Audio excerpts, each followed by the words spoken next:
Diputado, ¿cómo estás? Estamos muy agradecidos en nombre de todo el gremio médico, no nada más oaxaqueño, sino a nivel nacional, debido a que pues, el gremio médico se siente un poco olvidado, han sido atacados, han sido vulnerados en su persona, además de las carencias de recursos que ya conocemos. Y en esta súplica que hemos hecho como gremio a nombre de las instituciones, de las asociaciones que yo represento, pocos legisladores levantaron la mano para decir yo apoyo. Hubo reformas y adiciones al Código Penal del Estado de Oaxaca, a los artículos 187, a la denominación del capítulo cuarto y del título cuarto, libro segundo, así como una adición del artículo 187 bis y del tercer párrafo del 412 bis en favor del gremio médico. Primero que nada, extenderte nuestro más grato abrazo por lo que has hecho en este caso, que es punta de lanza, y bueno, preguntarte, tú como legislador, ¿cómo es que alzas la voz después de ver todos estos videos en donde se ataca al gremio médico? ¿Qué tal? Muy buenos días, un saludo, y bueno, pues aquí estamos trabajando. Y precisamente esta iniciativa pues viene a fundamentar la postura que teníamos de que continuaran las sesiones, porque teníamos que intervenir ante una pandemia que pues venía muy fuerte y que México no iba a ser exento de sus efectos. Entonces sabía que teníamos que hacer una sesión de clausura y tenía que aprovechar para abordar esta grave situación que son los ataques a los trabajadores de la salud. Entonces hice el planteamiento de que en esta sesión aprobáramos por obvia y urgente resolución reformas al Código Penal, que obviáramos todo trámite legislativo como es turnar a comisiones, como es una primera lectura, y que nos fuéramos directamente a la votación de esta reforma. Tuvimos el respaldo de los 42 diputados que integramos la legislatura para hacer esta reforma al artículo 87 y 87 bis para sancionar los ataques a servidores públicos, porque pues ellos están haciendo una gran labor, son la primer línea de batalla en esta guerra, pero en el caso de los servidores, trabajadores de la salud, públicos y privados, se incrementarán otros 3 años, estaríamos hablando de 6 años de penalización por agredir a médicos, y más aún si se hace en un periodo de pandemia, de emergencia sanitaria como la que estamos viviendo, se incrementa otra mitad de esa pena. Estamos hablando de 9 años de cárcel, lo cual ya se seguiría de oficio. Se considera un delito grave las agresiones a los trabajadores de la salud.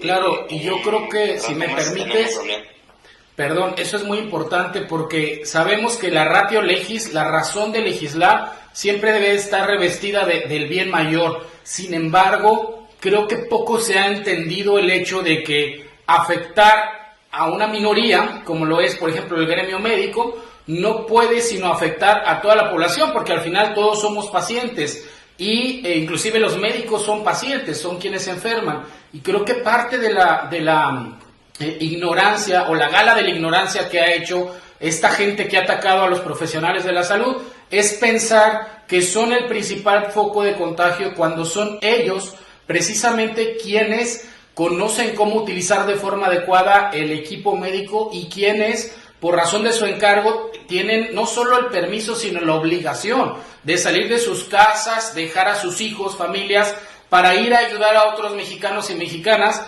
que están en riesgo.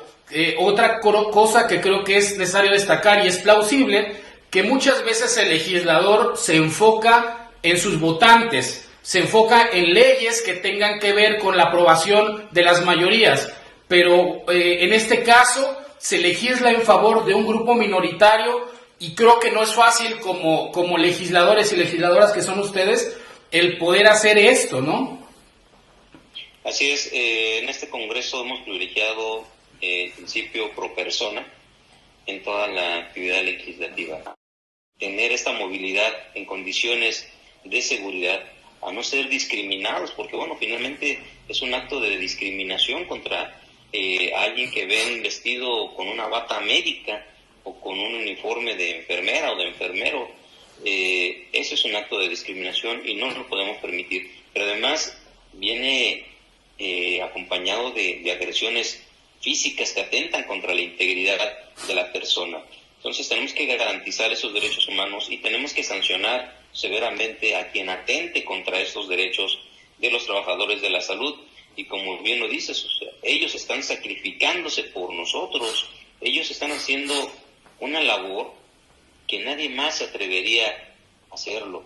Hoy estamos viendo cómo la cuestión de servicio de los trabajadores de la salud está de manifiesto, aún a costa de su propia vida y de la vida de sus familias, porque pues, hay que tenerlo claro que si ellos se llegan a contagiar, pueden contagiar también a su familia. Entonces están dando todo por nosotros. Lo menos que podemos hacer es respetarlos y ayudarles a que cumplan con esta enorme labor. Es la primera guerra en donde los soldados, los combatientes, es nuestro personal de salud. Y de verdad yo quiero aprovechar para hacerles un enorme reconocimiento y manifestarles mi profundo respeto a la labor que están realizando por México. Gracias en nombre de ellos. Ahora, por último, dos cuestiones. La primera sería, sabemos que países de primer mundo como Italia están colapsados en su sistema de salud. Sabemos que estos países de primer mundo, aún ellos han colapsado sus sistemas. Sabemos que el nuestro está en ese camino y esperamos que no sea así. Sin embargo, también es cierto que se manejan números a nivel global y se dice, es que hay tantos N95, pero un médico no está totalmente protegido en cuanto a su equipo de protección personal especializado con un N95. Hay carencia de recursos y los que hay no se están aplicando del todo bien. Sabemos que en algunas esferas de algunas instituciones se está perdiendo el material o no está llegando a los operadores del sistema. ¿Qué están haciendo ustedes como legisladores en materia de transparencia? ¿Puedes platicarnos un poco? Claro, de hecho hoy presentaré un documento al secretario de Salud para que los anuncios, como tú dices, que hace el gobierno, en donde informa de cantidades importantes de dinero para atender la contingencia, pues bueno, tengan una estrecha vigilancia por parte de la Contraloría y por parte de los comités ciudadanos de combate a la corrupción. Hoy, en lo particular, haré una petición, haré un llamado al secretario de Salud, por ejemplo, para que nos explique cómo serán aplicados los primeros 500 millones de pesos que le enviaron del INSABI, porque cuando se le ha cuestionado, tanto a él como al propio gobernador, solo dicen que es para gasto corriente. Pero, ¿qué implica ese gasto corriente? Queremos que nos lo desglosen. No queremos que, con motivo de la pandemia, que les están haciendo llegar recursos de la Federación, con esos recursos vayan a querer cubrir el programa operativo anual, su gasto normal, ordinario, y no se estén aplicando los otros recursos para atender también al resto de la población que está padeciendo de otro tipo de enfermedades. Pero de por sí el sistema de salud en México, y bueno, hablo particularmente de Oaxaca, pues estaba colapsado. Así es. Nos agarra en una situación en donde no hay ni aspirinas en los centros de salud, no había guantes, no había cubrebocas, no había gel antibacterial, no había alcohol, no había absolutamente nada en los centros de salud. Eso porque pues el médico iba expuesto a todo, al no tener siquiera el cubrebocas más sencillo. Cuando hemos cuestionado sobre estas situaciones, es que estamos esperando las compras consolidadas, no podemos comprar material así nada más, tenemos que hacer las licitaciones. A ver, estamos en una emergencia sanitaria, sí lo puedes hacer cuidando las formas, cuidando el dinero del pueblo. ¿A quién le piensas comprar o lo vas a comprar ya que pase la emergencia sanitaria? Pues es un absurdo. Tenemos una muy mala experiencia aquí en Oaxaca con los sismos de 2017 y también con las inundaciones que se registraron ese año. Pues no sabemos en dónde quedaron miles y miles de millones de pesos. Tan solo para ponerte un ejemplo, hubo una dependencia que justificó 200 millones de pesos de deuda. Solicitaron una deuda al Congreso, todavía no entrábamos nosotros. Justificaron 200 millones de pesos para el retiro de escombro de las viviendas que se habían destruido.